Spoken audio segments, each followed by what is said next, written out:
Hey, welcome to a very different type of video where I literally just explain one tech. A lot of you like calling it the puff tech, and I'm just gonna call it the puff tech because I want you guys to understand what I'm talking about. I didn't come up with this, I wasn't even the first one to do it, but I do it a lot and people associate that with me. And I just think it's funny to have a tech named after me. A lot of you like doing this tech, but I feel like a lot of you don't understand how to do it properly. So I'm here to fix your mistake. Nope, you don't have to. It's okay. Don't take me. It's just my job. Boo!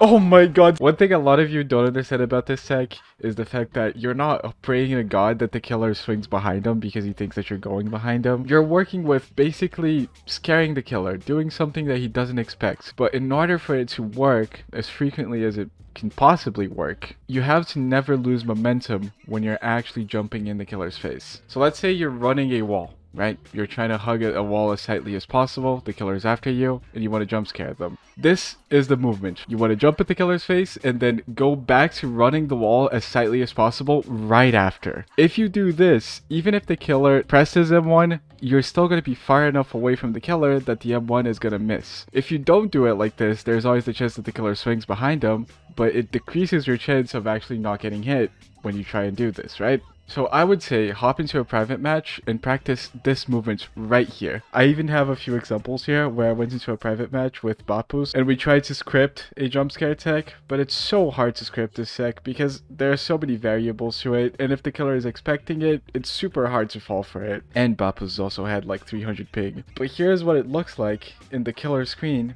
when you jump scare them.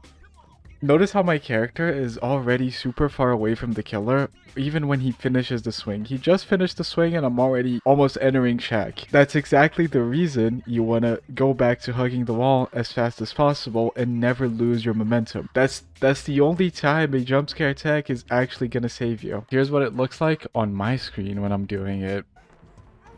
I don't get hit with them. But that was swinging super late.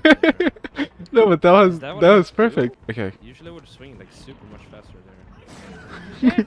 Knowing when you can go for a jump scare tech is something that literally is all about watching other people do it and then trying to mimic it once you get into a game. There is no precise timing as to when you can go for a jump scare tech, but just as a rule of thumb, whenever you see the killer's red stain after you just turn the corner, it basically always means that the killer is going to be turning the corner right after. That's when you go for the tech. Best case scenario would be you literally shoving your body up to the killer's body, because that's when you disappear in their screen if they're not looking down. But calculating that and putting that into an actual game is super complicated. So if you see the killer's red stain, it's likely that you'll be able to pull it off. But just remember that it's very unreliable. It's not something that's going to work every time. I'd even say it works less than 50% of the time, especially if you're going against decent killers. It also relies on how angry the killer is at you, because if the killer is, you know, sitting back, relaxed, listening to payphone, he's not going to be too bothered by you just, you know, jumping in their screen. It's a whole different story if you've already looped him for 4 gens and he's angry and you're injured and he just wants to kill you, and it's the first time the killer sees you in 5 hours because you pre-drop every single pallet, you dirty scum. Then he's, you know, likely to swing at you